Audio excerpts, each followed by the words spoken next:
They're right. What is Squirrel's problem with this explanation? Are we pretending that Israel's not directly adjacent to the Suez? They're not saying it's in Israel.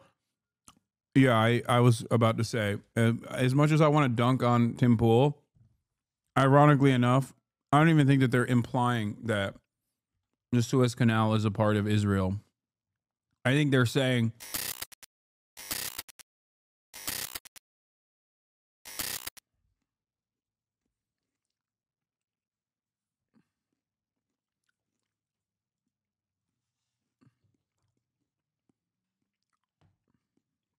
oh, it ended. Israel.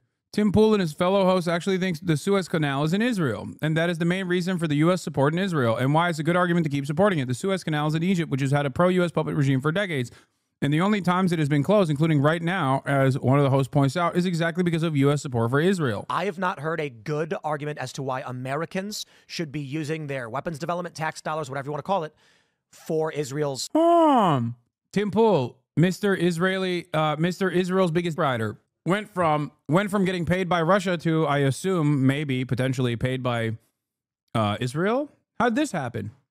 Hamas is the enemy of America. Palestinians are the enemy of the world. Ukraine is the enemy. Palestinians are the enemy. Unless like America's worried that if we don't sell it to them, then Russia will. I think that's our bulwark against the Suez, holding the Suez. And if Israel wasn't there, we'd have no. But all the ships, literally right now, that's actually a really great. Yeah, point. but all the ships right now are going around the Suez Canal anyways because of the Houthis. Yeah, because of the Houthis. So they can do it. It's inconvenient, but this explains a lot actually. So Trump wants to control the Northwest Passage with Greenland. He just struck a deal on Panama, and this is why he's pro-Israel. They want all of the trade canals to control global trade. Yeah. That makes sense. Yeah. I would say that's the best reason I've heard. And that's why we have our fingers away from our homeland so that we're not letting anyone near us. So we have this area protected, essentially. If we just let it go and Israel were to fall, and then the Suez is shut down and controlled by China, potentially Chinese, Russian, Iranian coalition or whatever. Yeah. That might not.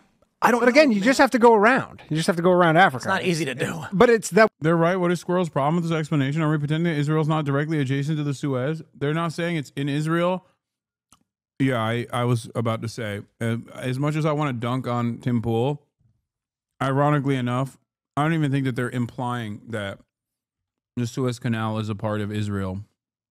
I think they're saying that America's interest in defending Israel partially is because of this. And it's true. It is literally true. They do want to maintain control over the region. Part of that is also protecting trade that goes to the Red Sea, the Suez Canal. And although Egypt is a vassal state, it is still ultimately unreliable in comparison to Israel, because even though Egypt is a vassal state, let's say they fucking lose Sisi somehow. There's like a popular revolt or something. And then the entirety of the control of that route is in the hands of the Muslim Brotherhood. All of a sudden, that's a major issue for America. Israel has to be there to deal with that issue. God forbid the Egyptian population rise up and do democracy or something. America would need Israel to step in to stop the democracy. That's not true. Haas is a minute beauty? What do you mean? You think Egypt, that gets more financial assistance than the state of Israel, is not there specifically to serve the interests of empire? What I'm describing is not theory. It has already happened. When the Muslim Brotherhood was in power, they had very good relations with the U.S. and Israel. So what happened? What happened to the Muslim Brotherhood? What happened to the Muslim Brotherhood? Why are they no longer in power? Why are you saying was in power? Oh, they got cooed. Okay. I wonder why.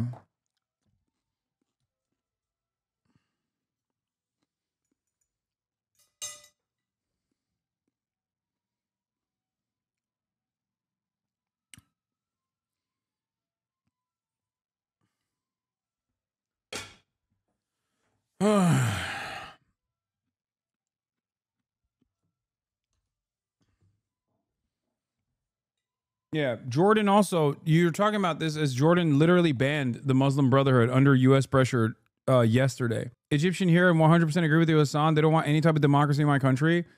The Muslim Brotherhood was a threat, even if they were aligned with the United States and Israel, in order to, which I would call that into question anyway, in order to maintain power, they have to play ball with the regional actors.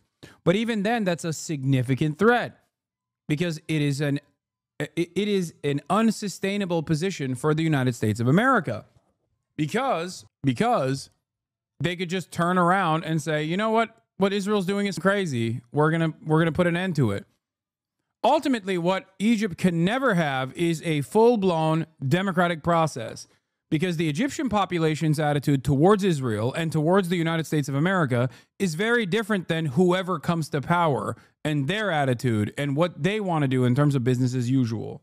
What they're doing right now. Because of the Houthis. Because of the Houthis. So like Trump they bombs the Houthis. Yeah, but give us back our canal. But even with the Houthis, like they're still going. Like I saw a graph or whatever image today, and they all are currently just going around. We got to go to chats over here, but Cam Hegbe was on the show the other day, and he's very pro-Israel. He says he's a raging Zionist, and he was arguing that we should fund Israel's military because they test our weapons or whatever. And I'm like, that's not a good argument, dude. We can test our weapons, and he's like, yeah, but they're not battle tested. And I'm like, okay, I just don't see that as a good argument. Yeah, that's not a good argument. The Suez Canal is interesting because losing control of that cedes control to the BRICS nations, and that's going to create a multipolar world. It's just a big game of risk. God, yeah, Trump's not going to back down from this, and I think that's exactly why Trump is pro-Israel. The argument that you presented and then the article that you linked literally shows the opposite of what you're saying. Haas is a beauty. The article that you're showing unironically points that America started reconsidering its security cooperation. Before the coup, Obama administration requested $1.3 billion in military aid, which Congress will debate after the summer recess, saying that the White House put all military aid to Egypt currently in the pipeline under review soon after the overthrow of President Mohamed Morsi. So they actually they maintained it, but they initially wanted to stop it at that point. During 2013 Israel attack on Gaza, Egypt sent its prime minister to Gaza while bombs were dropping to stop the attack.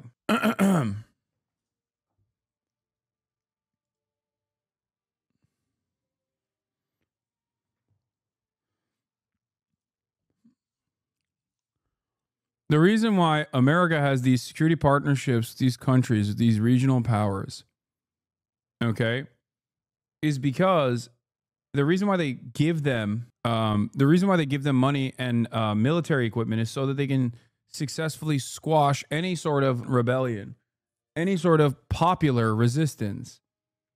That's a part of it. And people that want to maintain their power, people that want to continue controlling these countries, will gladly take the security assistance, will gladly take those weapons, and will turn those weapons on their own people. Okay? Chuck Dice, thank you for the 25 gifted subs. We're going to move back to the Ukraine war. I don't know where the Adam clip is, chat. Shut the f*** up.